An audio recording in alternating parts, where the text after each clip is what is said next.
Hello again. Welcome to another Sunday school lesson. As you know, we've been doing the book of Proverbs this quarter, and today we are in the final chapter of Proverbs, Proverbs 31. This is one of the most beautiful places, not just in Proverbs, but in the entire Bible. Interesting enough, this particular chapter, chapter 31 of Proverbs, is not listed as being by King Solomon. It begins listing King Lemuel as being the author of Proverbs 31. We don't know anything about King Lemuel. He's mentioned twice in this chapter. Maybe he was a contemporary of Solomon. They could have known each other. Maybe it was somebody totally separate, and when the manuscripts were combined, they included this in Proverbs along with Solomon's. There's even a school of thought that King Solomon wrote this under a different name. We don't know for sure. We do know that has been done quite a few times. Just a bit of 60s trivial for you. if you were part of the British invasion, when the Beatles kind of took over, everything the Beatles did seemed to go right to the top. And Paul McCartney wrote one of the songs that the Beatles made famous, or it was famous by them. And instead of putting his name on it, he put the name Bernard Webb. And just so people would say, well, just because the Beatles wrote it, it's a good song. So not many people knew that, but he wrote under a different name. Some people think that Proverbs 31 was actually written by King Solomon, but used the name Lemuel. We don't know. But we do know it's a very beautiful place in the Bible, and we call it the virtuous woman. And we're going to finish our study of Proverbs with this particular one, and it's certainly one of my favorites. It's certainly worthy of memory. If you like to memorize Scripture, this is a beautiful place. As we look today at the virtuous woman. It begins, Proverbs 31 verse 10, it says, "Who can find a virtuous woman? For her price is far above rubies." Here he is not trying to put a monetary value on her, but he is just showing us that if you could put a value on her, he would compare her to perhaps rubies, which were always at a premium. She is far above that. They don't even come close to a virtuous woman. Verse 11, the heart of her husband does safely trust in her, so that he shall have no need of spoil. He lacks nothing. Her husband trusts her. There's never a question in his mind if she's going to be there, what she's doing, to challenge anything. If she's doing it, he knows that it's something that's important to be done. His heart trusts in her, and he goes lacking for nothing, really. She's going to meet all of his needs. She will do him good and not evil all the days of her life. She is faithful. He can trust her. He can depend on her. There is no vengeance in her.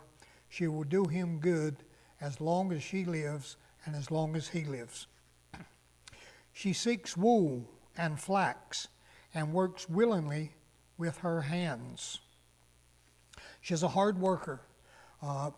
Today we put such a premium on the beauty and all the ladylike features.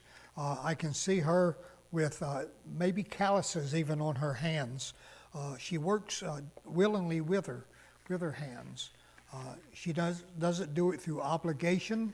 She doesn't feel pressure to do it. It says she does it willingly. She wants to do it that way.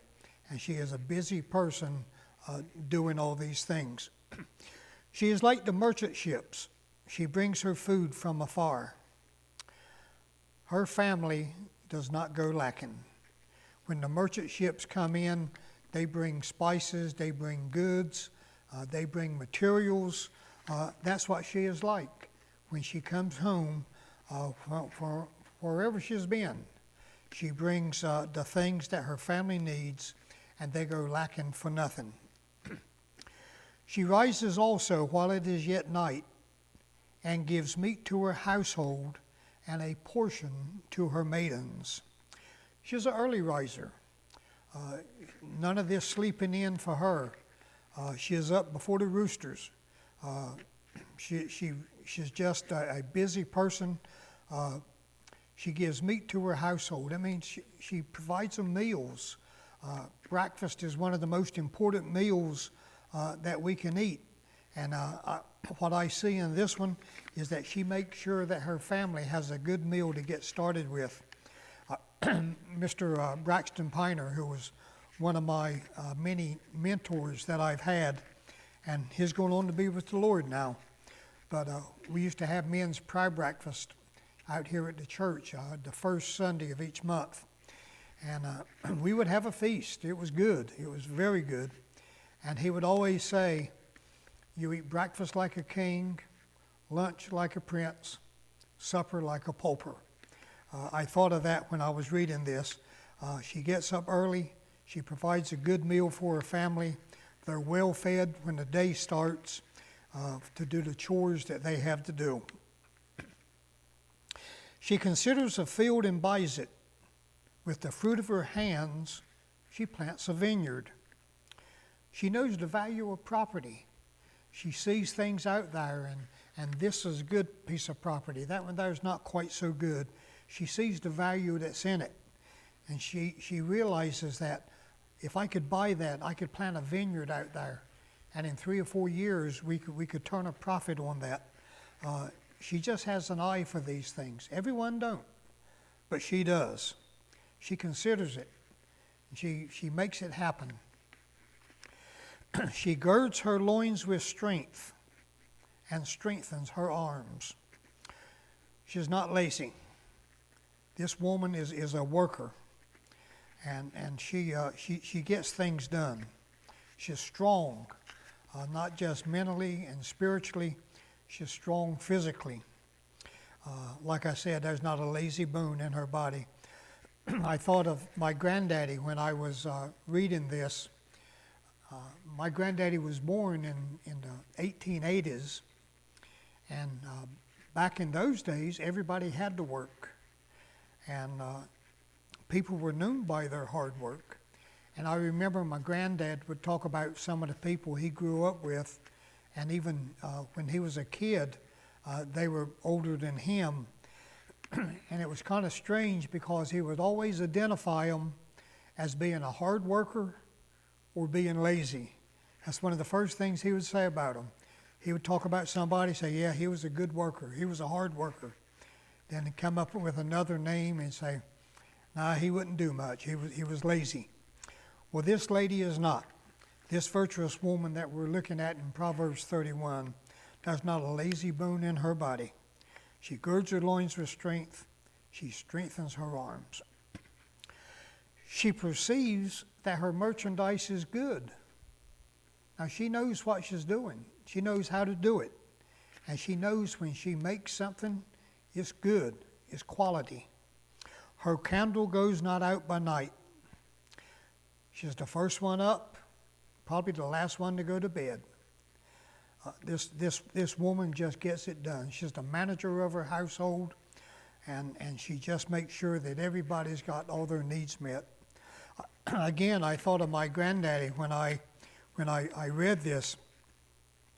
He told me that when he was a little boy, he said every night for supper, his mother would bake a pan of cornbread in a cast iron frying pan. And it says she had to cut it in 9 different ways so that everybody had a piece. And as a little boy, he noticed she always took the smallest. Now, in all honesty, she deserved the biggest. But he said she always took the smallest. I thought of that as I was reading this. This woman is very much like that. Her candle goes not out by night. I'm sure she's the first one up. I'm sure she's the last one to go to bed. She lays her hand to the spindle, and her hands hold the distaff. She makes their clothes. She knows how to do it. I'm sure they were well prepared, the family, that if I was a tire or a rip where they needed something new, she was certainly able to take care of that. She stretches out her hand to the poor. Yea, she reaches forth her hands to the needy. She had compassion. She would see somebody that was poor, and it would break her heart. She would give her hand to people that needed things. She certainly had the gift of compassion. Everyone don't have that. A lot of people, and they'll say, well, you reap what you sow. You made your choices. You got to live with it. You made your bed, lay in it. A lot of people don't have compassion for somebody that is less fortunate. But this lady certainly does. She stretches out her hand to the poor. She reaches forth her hands to the needy. She wants everybody to be taken care of. She is not afraid of the snow for her household, for all of her household are clothed with scarlet. Bad weather coming? No problem with her. She's prepared for it. Snow, rain, storms, whatever. She manages the household. Everything's taken care of. We're going to be okay. I can see her telling her kids, you go on to sleep now. Everything's going to be all right. Even though she might worry about it and have concerns, she would make sure everybody else was comforted. She's not afraid of the snow when it comes or anything else. She makes herself coverings of tapestry. Her clothing is silk and purple. She wants to look nice, and everybody does. And I can see her there maybe once in a while when she's making everything for the kids and her husband. Maybe she makes something for herself, some tapestry. Maybe there's a piece of silk or something that's colorful, maybe like something dyed purple. And she makes herself something too. She wants herself to look good. She takes pride in her appearance. We were kind of laughing when we got the new church doors. And if you hadn't had a chance to see them, you need to come out and take a look. They're made with one-way glass. You can't see in, but you can see out. And as you're walking up to the church, it's like looking into a mirror. And it's interesting to see how people are making sure that everything's in order as they're about to enter the church. This lady was probably doing the same thing. She wanted to look nice. She took pride in her appearance also. Her husband is nooning the gates when he sits among the elders of the land. You know, without even saying anything, when he showed up, they knew who he was by her. I guess by today's conversations, they'd probably say, that man has won the lottery, and he knows it. And they knew it. I think it's interesting here. He sits among the elders of the land. The young folks might not realize the value of a virtuous woman, but certainly the elders did. And when he sat among them, they knew him, and they knew he was a fortunate man to have a wife as virtuous as this woman was. She makes fine linen and sells it, and delivers, the King James says, girdles to the merchants. That would be belts and sashes. The people that are making products to sell in the marketplace, she would make things. She would make them out of linen, and she sells them. and take them out to the merchants. And what she couldn't sell herself, they would sell them for her. Just real ambitious, really just making sure that her products are out there, and they were good products. They're fine linen. Strength and honor are her clothing, and she shall rejoice in time to come. The two key words are strength and honor. That's what describes her. She's strong, she's honorable. And I know as time she probably gets tired, gets worn out, maybe the same thing day after day. But he ends this particular verse 25, by saying, she shall rejoice in time to come. As tired and worn out as she is, she knows there's better days ahead, and within time, it's going to be a whole lot better. She opens her mouth with wisdom. In her tongue is the law of kindness. Proverbs chapter 1, verse 7, King Solomon says, the fear of the Lord is the beginning of knowledge. This woman has knowledge. She has wisdom. When she speaks, she says something important.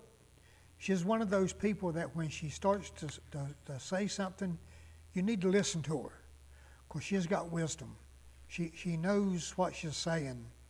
In her tongue is the law of kindness. She is smart and she's kind-hearted. She looks well to the ways of her household and eats not the bread of idleness. She's the manager. She's the nester. She's the one who takes care of everyone's needs. No one in her household goes lacking. She stays busy. She just makes sure that everything is where it ought to be. It's organized. She manages the house, and she manages it very well. Her children rise up and call her blessed. Her husband also, and he praises her. We're not talking about just a virtuous woman in these scriptures. She's also a virtuous wife, and she's also a virtuous mother, and her children know it. They call her blessed, and they're blessed to have her as a mother. And her husband also, and he praises her. He makes sure everybody knows that he knows. And he always has complimentary things. He brags on her, and he should. Many daughters have done virtuously, but thou excellest them all. She's to the top of the list. There's a lot of virtuous women, and I've said it so many times growing up here in this church. I have known so many women that were just almost identical to this lady here. Our church, our community has been blessed with so many hard-working, fine, Christian, loving, caring women. And there's many a one out there. But in verse 29, he says, of all of them, this woman excels them all. She stands at the top of the list. Verse 30 is very interesting. It kind of sets the tone for something a little bit different. He says, favor is deceitful, beauty is vain, but a woman that fears the Lord, she shall be praised. It's interesting here because most people base their first opinion on appearance. And that's normal because that's the first thing you see about someone. You see them and you make choices based on their appearance. But he's letting us know without a doubt, favor is deceitful, beauty is vain. It can be deceptive. It can be a very pretty face, but not a very pretty heart. The beauty can also be in vain. Pastor Daniel gave a very interesting example in his service on Sunday. I thought this was pretty neat. he was talking about how salt and sugar are so similar to one another. And a lot of people can look at salt and sugar and confuse them with one another. But once you taste them, you know that there's a vast difference. And he was talking about baking a cake or baking a pan of brownies. And instead of putting sugar in the brownies, you put salt. Well, it looks like it should. And after you bake them, they all look the same. But when you get inside of it, you know it's a whole lot of difference. And I think the point is very well made here in verse 30. It can look the part, and it can be very tempting to the appearance. But it might not be something that's very deep. They say beauty is skin deep, ugly is to the bone. Whether or not this woman is attractive or not, she might not win any beauty contest, but he lets us know in verse 30, favor is deceitful and beauty is vain. Don't base your decisions only on appearance, as important as they are. And that's the first thing we judge about a person, because that's the first thing we see. But the inward appearance is a whole lot more important than the outward appearance. Verse 31, let me add a little bit more to verse 30. King Solomon also added in that, in Proverbs 11:22, he says, a beautiful woman who lacks discretion is like a gold ring in a peat's snout. Wow, that's not very complimentary. Yes, she's a beautiful woman, but if she doesn't have any discretion about her, it's like a gold ring in a pig's snout. Proverbs 21:9 and 25:24, both those verses say the same thing. He says, better to live on a corner of the roof than to share a house with a quarrelsome wife. Now, she might be good to look at. She might be beautiful. But if she's going to fuss and complain all the time, according to King Solomon, you're better off on the corner of a roof. Verse 25:15, he says, a quarrelsome wife is as annoying as constant dripping on a rainy day. How you get drip, drip, drip, drip, drip. We used to call it Chinese torture. I guess he's equating that to a wife that just wants to fuss and complain about everything. She might be beautiful, might be fun to look at, but you need the inward beauty more than you need the outward beauty. Also in Sunday's message that Pastor Daniel did, he was speaking about the fruits of the Spirit. And it was a very good way to finish up his sermon. And from Galatians chapter 5 and other parts in the Bible, it talks about the fruit of the Spirit. This is the makeup of a Christian person that far exceeds the beauty that a person has. And I want to read this list to you that I've written down here from Pastor Daniel's message on Sunday and some other ones that I've added to it. It says, the fruit of the Spirit is love, joy, peace, long-suffering, gentleness, goodness, faith, meekness, temperance, truth, honesty, just, pure, good report, virtue. Against such there is no law. This woman, the woman of Proverbs 31, was all these things. And what a blessed family is to have a wife and a mother that lives up to Proverbs 31. Well, that's it for this week's lesson. We have finished the book of Proverbs. Next, we're going to move into the Song of Solomon, which is a a couple of sessions on Song of Solomon that, of course, King Solomon wrote, and we'll be looking at that for the next couple of weeks. So until then, stay strong, keep the faith, and remember, God is able. Thanks for joining.